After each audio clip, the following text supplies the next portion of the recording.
ये जो बड़े बड़े क्रूज शिप होते हैं जिसमें एक बार में हजारों लोग आधी दुनिया घुमाते हैं, तो महीनों की यात्रा के दौरान जो 4-5 लोग भगवान को प्यारे हो आते हैं, उनकी बॉडीज का क्या किया जाता है। इस धरती को रोजाना 1.5 लाख लोग अलविदा कह देते हैं। और क्योंकि क्रूज शिप पर आधी दुनिया की यात्रा करना काफी पैसे वाला काम होता है, इसीलिए कई सारे बूढ़े लोग क्रूज शिप्स पर अपनी अंतिम इच्छा पूरी करना चाहते हैं। और ऐसे में इन लोगों के निकलने की संभावना थोड़ी सी और ज्यादा होती है। अब ऐसे में ये करोड़ों रुपए की यात्रा कराने वाला क्रूज शिप कुछ लोगों के निकलने पर वापस से यू टर्न तो ले नहीं लेगा कि चलो भाई 4 लोग मर गए हैं, इसके चलते हजारों लोगों को वापस ले चलो। और ये क्रूज शिप कंपनी ऐसा भी नहीं कर सकती भैया जो भी निकलता जाए उसे समुद्र में फेंकते चलो। इसीलिए बड़े क्रूज शिप पर 4 से 6 लोगों की बॉडी को रखने के लिए एक अलग से चेम्बर बनाया जाता है। और कई बार निकलने वालों की संख्या अगर 10 से 12 पहुंच जाती है, तो ऐसे में जिस जगह पर आइसक्रीम रखी होती है उस जगह को खाली किया जाता है और वहाँ पे बॉडीज को लगा दिया जाता है। और वापस लौटने पर बॉडी इनके परिवारों को दे दी जाती है। जर्मनी में मैन होल का ढक्कन बदलने का प्रोसीजर बहुत अलग है। ढक्कन को निकालने के लिए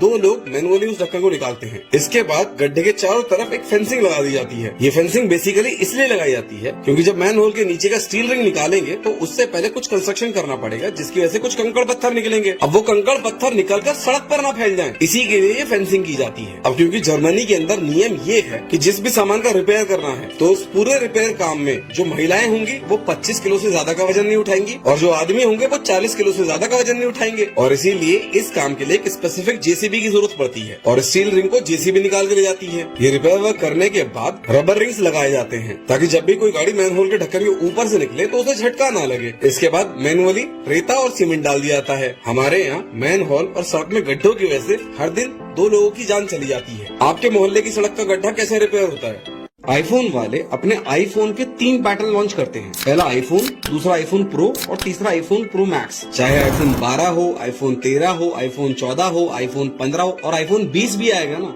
तो उसके 3 ही वर्जन होंगे। हाँ, ये जरूर हो सकता है कि आईफोन 20 जब आएगा तो उसके वर्जन के नाम प्रो या प्रो मैक्स ना होके अल्फा, बीटा, गामा हो जाएं, पर होंगे उसके 3 ही वर्जन। और ऐसा होता है बेसिकली डीको इफेक्ट की वजह से। हमारे देश में 85 साल तक जब गाड़ी बिकी तो गाड़ियों के भी 3 वर्जन आते थे। LXi लोअर वाला, VXi मीडियम वाला और ZXi टॉप मॉडल। अगर हम मूवी देखने जाते हैं ना तो वहाँ पे पॉपकॉर्न के लिए भी 3 ही ऑप्शन होते हैं, स्मॉल, मीडियम एंड लार्ज। हम लोग स्मॉल वाला पॉपकॉर्न इसलिए नहीं खरीदते क्योंकि वो वैल्यू फॉर मनी बिल्कुल नहीं होता। और जैसे ये मीडियम और लार्ज के बीच में कंपेयर करते हैं तो क्योंकि लार्ज का प्राइस कुछ इस तरीके का रखा जाता है कि वो मीडियम वाले से थोड़ा सा ही ज्यादा होता है। और वैल्यू फॉर मनी प्रोडक्ट लेने के चक्कर में हम लोग फाइनली लार्ज वाला लेते हैं, जबकि काम स्मॉल वाले से भी हो सकता था। यही होता है डीको इफेक्ट, जिसे एप्पल भी इस्तेमाल करता है।